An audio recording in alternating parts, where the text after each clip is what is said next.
worship this guy. Hey! We got Cy Young winners over here.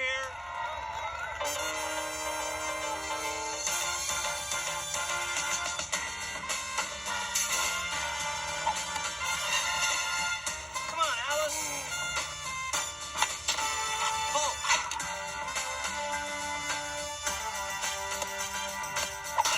Step into it.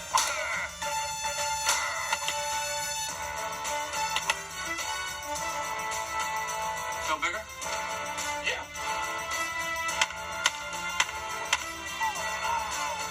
Hi, Tom. Chicks dig the long ball. Hey, have you guys seen Mark? You guys seen Mark? So this episode is not about a Heather Locklear collection, nor is it about Tom Glavine and Greg Maddux, unfortunately. It is about the long ball. So, specifically, this is about the 500 home run club, and the king of that club is Barry Bonds, who started his career in Pittsburgh.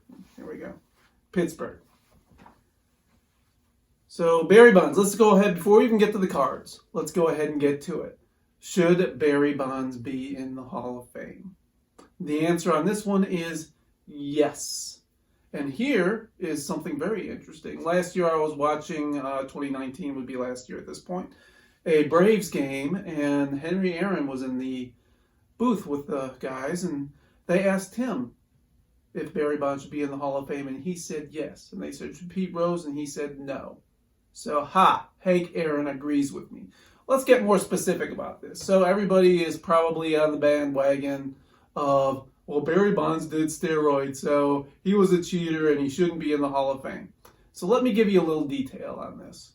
So in 1988, Jose Canseco was taunted in the league championship series with the chant, steroids, steroids. So fans knew about it in 1988 and were chanting it on national TV.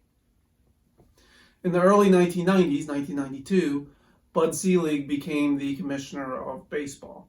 Fay Vincent before him had simply written what he said was a moral release about steroids, but not a legal dictum about steroids. So Bud Selig since then has said that he didn't know anything about steroids until 1998. He has also said, in 1992, my team made the most thorough study of steroids ever known in baseball. Okay, that seems a little contradictory, but anyway.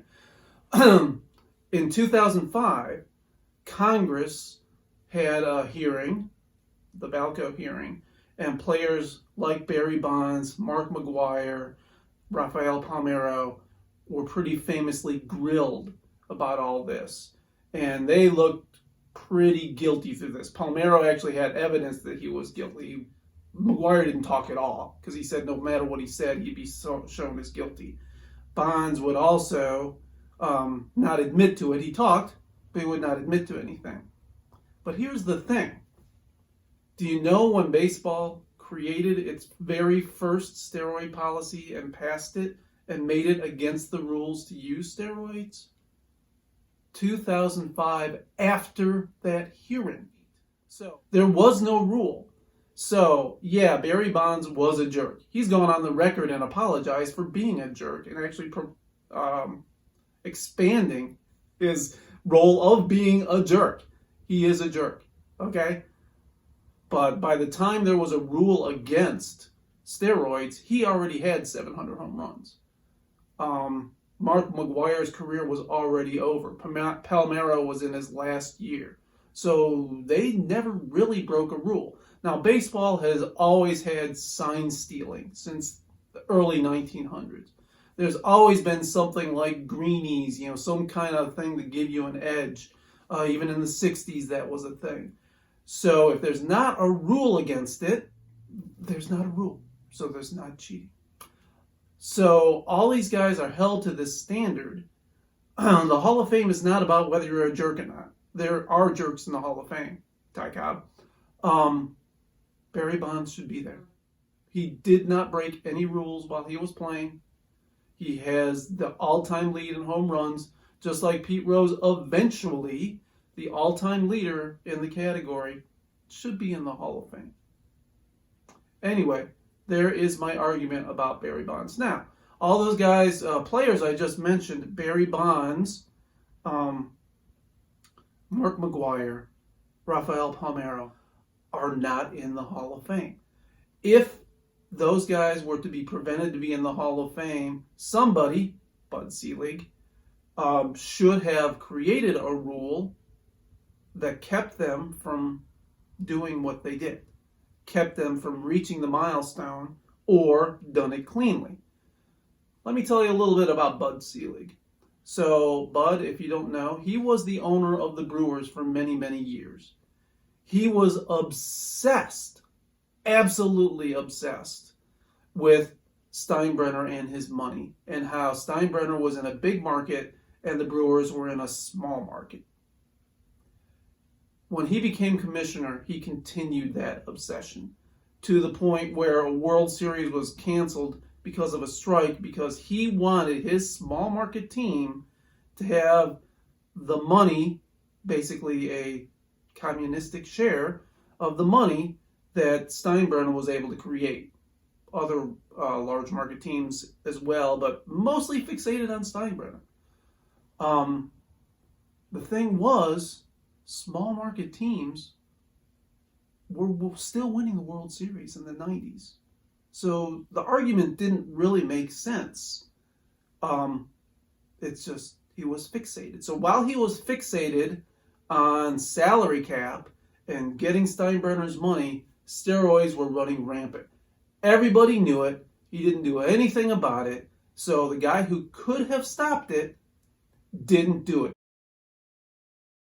And he just sat in the stands as Barry broke the record and was like, oh, he's breaking the record, instead of celebrating something.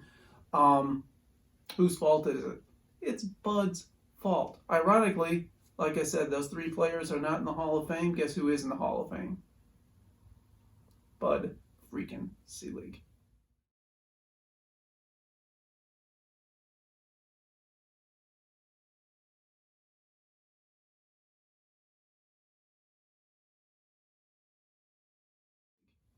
So, anyway, now we'll get to the Barry Bonds baseball cards. So as I mentioned, Barry started his career with the Pirates. He came up as a young five-tool player. He was able to do things besides hit home runs. He is one of only two players ever to be in the 30-30 club 5 times. Now, the 30-30 club is hitting 30 home runs and stealing 30 bases. The only other guy to do that, his dad.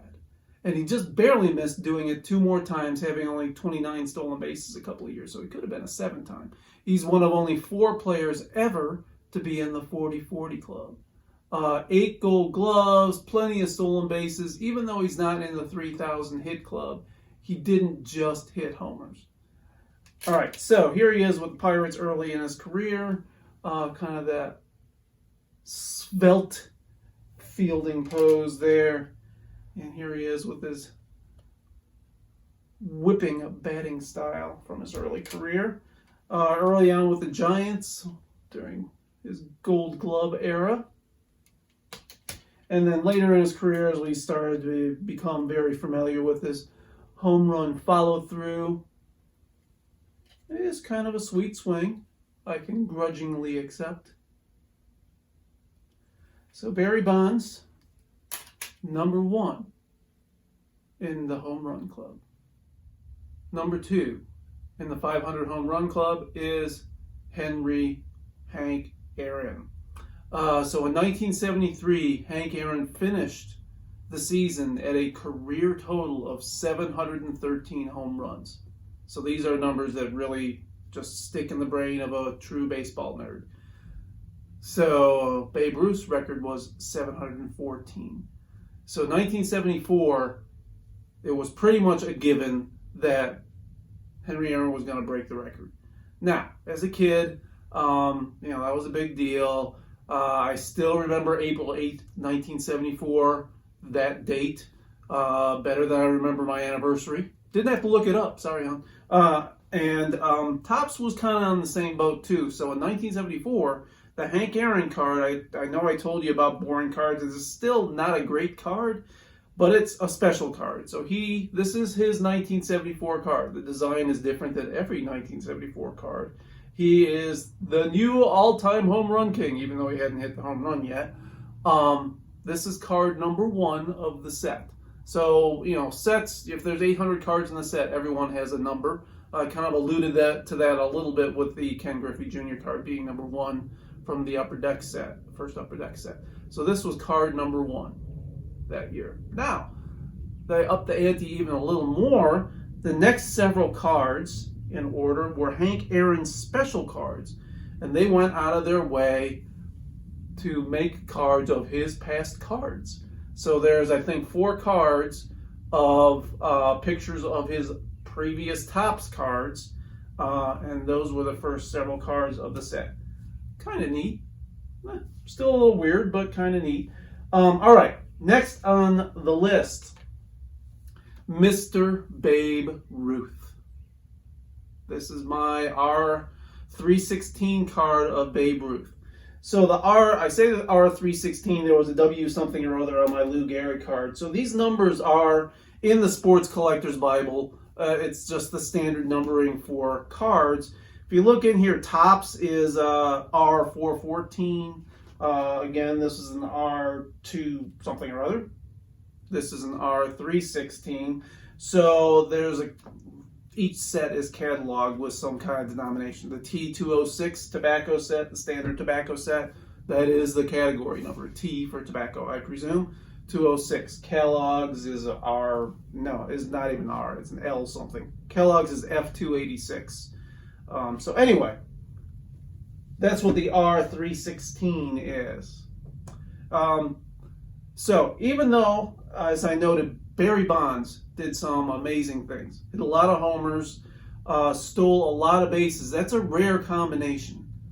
Hank Aaron, number 2 on the all-time home run list, number 3 on the all-time hit list. That's not too shabby either. However, if you ask who is the greatest baseball player overall, gotta stick with Babe Ruth. Why would that be? No, he's not in the 3,000 hit club. He had like 2,800 something hits. However, he spent the first several years of his career, 4 to 5, depending on how you slice it, as a pitcher. Pitcher and hitter, 2 very distinct talents at a major league level, especially. He won over 90 games as a major league pitcher. He is number 8 all time still in the modern era for winning percentage as a pitcher. Not only that, it wasn't just a young man thing. In his age 35 season and his age 38 season, he had complete game victories in both of those seasons as a pitcher. I don't know if they just said, hey babe, go out there and just throw one and see if you still got it. I don't know. 2 complete game victories in his mid to late 30s. Babe Ruth was no slouch. Again, 714 home runs, one of the best pitchers of the early 1900s. Hard combo to beat for best baseball player ever. Next on the list is Alex Rodriguez. Just finished just short of 700. This is I think a nice fielding pose of him with the Yankees. I gave you a lot more poses of him in the 3,000 hit club.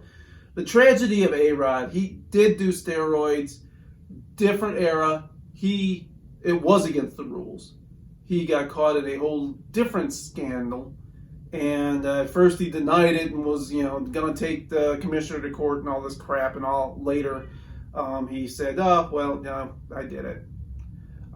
The sad part is I feel like he only really did that admission because he saw the end of his baseball career coming and wanted to prep or make his path for his future career where he is now as a not very good baseball analyst who feels he's getting paid by the word, which is really kind of sad. Anyway, A-Rod as a player, really, really liked him. still say he could have done better. He lost a year from suspension. He lost a lot of time, I think, with steroid-related injuries. It's just a shame. He could have been number 1 on this list, and he's not. Next, Willie Mays. Now, I'm going to break protocol here. I'm going to use the 1972 Willie Mays card. This is a pretty cool picture of Willie Mays late in his career. And there's a few exceptions to this card. 1, it's a nice picture of Willie. 2, the Giants colors are actually black and orange on here with a little yellow, which isn't too far off. So it's not as hideous as most of the others. And 3, it's actually a rare picture in this set of him at a baseball game. It's just a posed photo, but there's a baseball crowd behind him. It's pretty neat. You can tell it's a whole different coloring of the photo. And then 1972 also had several of these in-action cards. This is not necessarily a great in-action card. None of them are really great. But it does show in the background kind of the old school sliding pits, which are no longer common, but back then this was normal. I think Toronto still has it now, and that's pretty much it. It's almost gone. All right, next on the list, Albert Pujols. Now, I've kind of given Albert a short stick here in this production because I have so many of his cards. I am an Albert fan. I think he's great. I wish he would break Barry's record. I think that's not going to happen. But he is one of 6 guys now on the 500 home run, 3,000 hit list. That is not a wimpy achievement. He will pass Willie Mays for sure. I think he's only a couple homers behind him. He might make it to 700, which only 3 other guys have done. So Albert, he's awesome. Next on the list, Ken Griffey Jr. I love me some Ken Griffey Jr. Probably my single most amazing experience seeing baseball live was the one time I went to old Detroit Tigers Stadium, and they were playing the Mariners, and Junior made this catch. He had to reach like 3 rows back into the bleachers and grab a Luis Gonzalez should have been homer and just yanked it back into the field. It was so amazing. I remember a few weeks later, I was getting some work done on my car, pulled out a Sports Illustrated, and 3 or 4 pages of that edition of Sports Illustrated were full color photos of the sequence of that catch. It was amazing. So this is not a baseball card of Ken Griffey Jr., but it is a picture of that catch. That's how amazing it was. And on the back, I have the ticket stub from that game. It's a interesting experience after a play like that. The crowd buzz of the stadium for an hour afterward is a unique experience. All right, to the cards. Here's one of those multi-exposure cards with Griffey. It's pretty cool. I like this one. There's a lot of good Mariner cards of Ken Griffey Jr. So early 90s. Here he is in the late 90s. A nice batting shot of him. Here is a nice fielding shot, in action shot of Griffey. And when he was on the Mariners, he was absolutely amazing. Now, the Mariners got a lot of flack because they traded him to the Reds. Here's a picture of his Reds playing days. But in retrospect, the Mariners figured out that, surprisingly, Griffey was pretty much at the end of his production. He did get to the Reds. He did get the 600 homers, but he was totally not the same player on the Mariners, or that he was on the Mariners. He could do anything with the Mariners, including yanking home runs out of the 3rd row of the bleachers.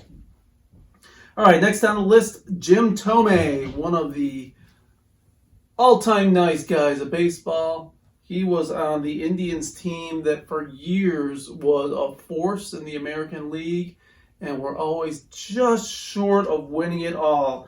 They were the team that the Braves finally beat in their only World Series. Next is Sammy Sosa. He was pretty much the story for the Cubs for many years. Interesting thing about him, he was, of course, in that great home run race with Mark McGwire in the mid-90s that kind of brought the popularity of baseball back after the strike. A lot of bad feeling towards baseball. The steroid stuff was going on. No one wanted to admit it, but everyone knew it. And McGwire and Sosa were the golden goose.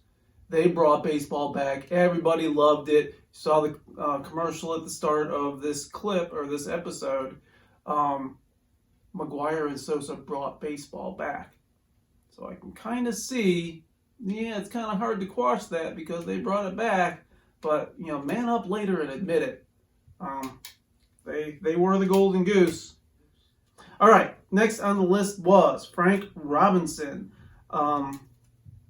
He was and may still only be, the only guy to win an MVP in both leagues. Here he is on the Orioles in 1971. Finally got to bring a 71 card into this episode. What I do remember, my childhood memory of Frank Robinson, is the first World Series I watched in 1971. Extra inning ball game, game 6 to a potentially deciding game of the World Series. Bottom of the 10th inning, Frank Robinson is trying to score on a hit to the outfield. He has to actually slide through the legs of the catcher who had to jump for the ball to score the winning run in the bottom of the 10th. They actually caught that on the World Series card. Maybe the only thing they did right in 1972 with Topps. That's a very cool in-action shot of that World Series play. Very cool stuff. All right, next on the list, Mark McGwire. As I mentioned, he was part of the Golden Goose. By the way, Sammy Sosa hit 60 home runs 3 times in his career, which is really, really impressive. Only guy to do that. Didn't lead the league in homers any of those seasons. Kind of a weird thing. Here is Mark, 1985 card, as an USA Olympian. Fun stuff. He started his career on the A's. He and Jose Canseco were the Bash brothers. And this is going to be a little bit unfair, but only a little. Mark, I keep saying this, other players didn't do this. Mark pretty much only hit home runs. He was not great at much else than hitting home runs. Here's the 2000 card. Do love that 2000 set. And here's the 2001 card from their 50th anniversary. There you go. So there is Mark McGwire. Next on the list is Harmon Killebrew. Here's Harmon in his early days with the Washington Senators or the Washington Nationals. The name was kind of interchangeable. And you might say, well, gee, he wound up getting traded to the Twins later. Here's a 73 card with the Twins. Well, no, actually, he didn't. So the Nationals, or the Senators, same team that Walter Johnson harkened back to from 1901, in 1960, they found out that the Minnesota City had been granted a franchise, an expansion franchise. And the owners of the Senators said, hey, we want to move to Minnesota instead. So they did that. So this franchise that Harmon Killebrew was on moved to Minnesota. So he wasn't traded to Minnesota. Basically, the Senators were traded to Minnesota. And a new franchise, expansion franchise, was awarded to Washington to start over. Kind of weird. That is a franchise that later moved to the Texas Rangers franchise. Here's my 1971 Harmon Killebrew. So the cool thing about Killebrew, I mean, his name, inevitably gave him the nickname of Killer. His personality was pretty much exactly the opposite. He was this really quiet, unassuming guy, very polite. He didn't like the press to talk about him not drinking and smoking because he didn't want to offend his teammates that did drink and smoke. I have this cool book of photography, sports photography, and they show a kind of a joke photo of him just arguing with an umpire, which he never ever did. And they ask him what his favorite hobby was outside of baseball. He says, well, I like washing dishes, I guess. So, yeah. Harmon Killebrew. Next on the list, Rafael Palmeiro, also in the 3,000 hit club. I just showed you a Cubs card there. He spent most of his career with the Rangers. And in case you didn't believe me, here's the card that tells you he hit his 500th home run. And the Orioles. Here's a cool Oriole cards of him. An Oriole card of him. Next, Reggie Jackson, the true Mr. October. So he came up with the A's, kind of became a sports legend as he was leaving the A's. He won the MVP actually in 73. This is a 76 card.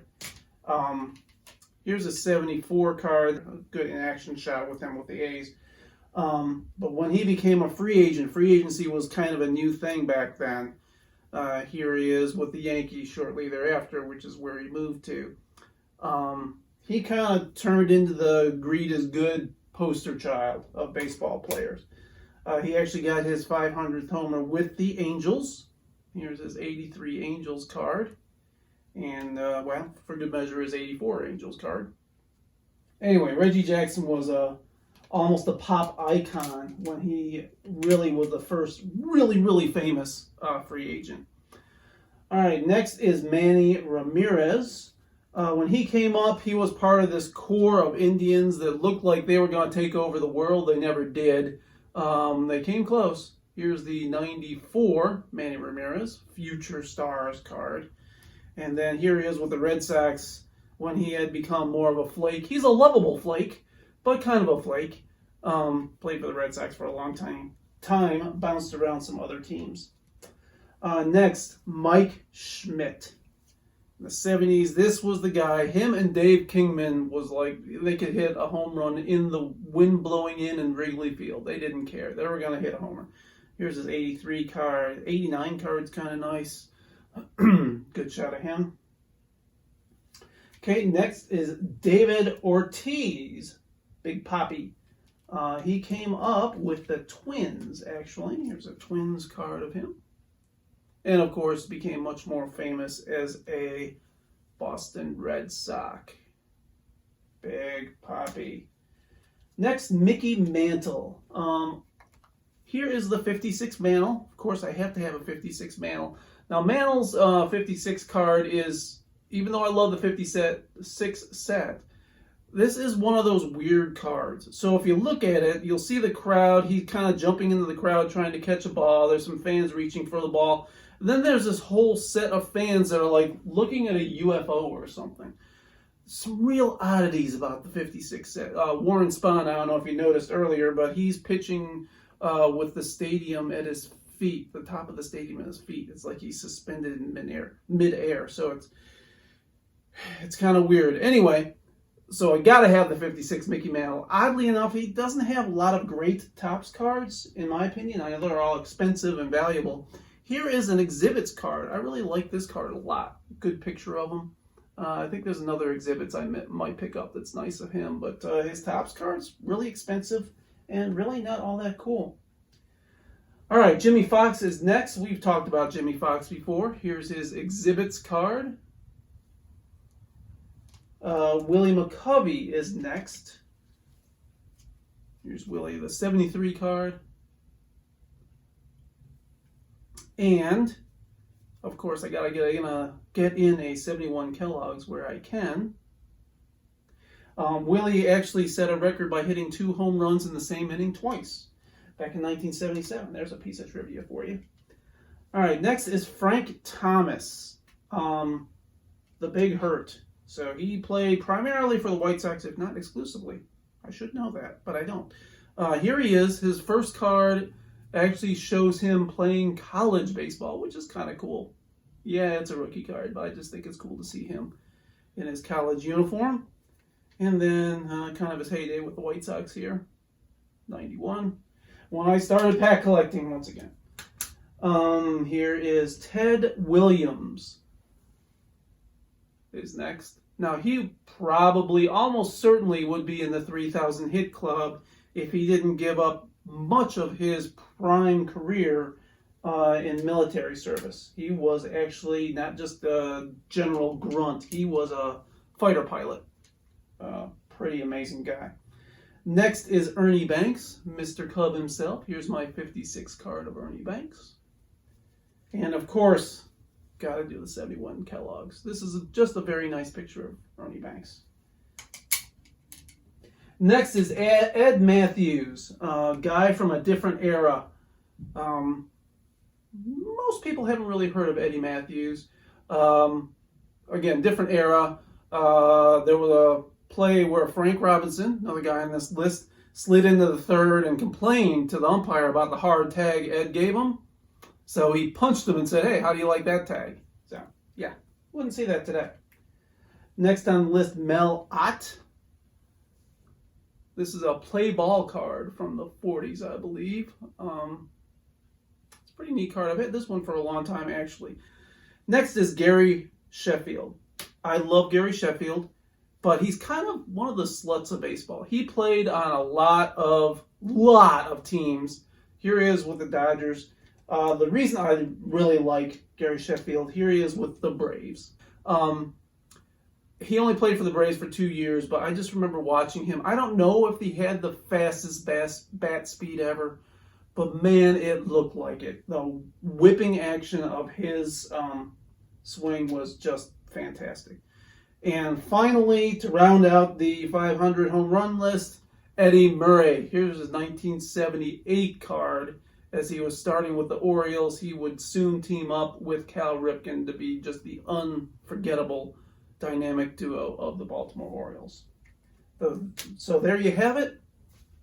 The 500 Home Run Club, as told by my baseball cards and me.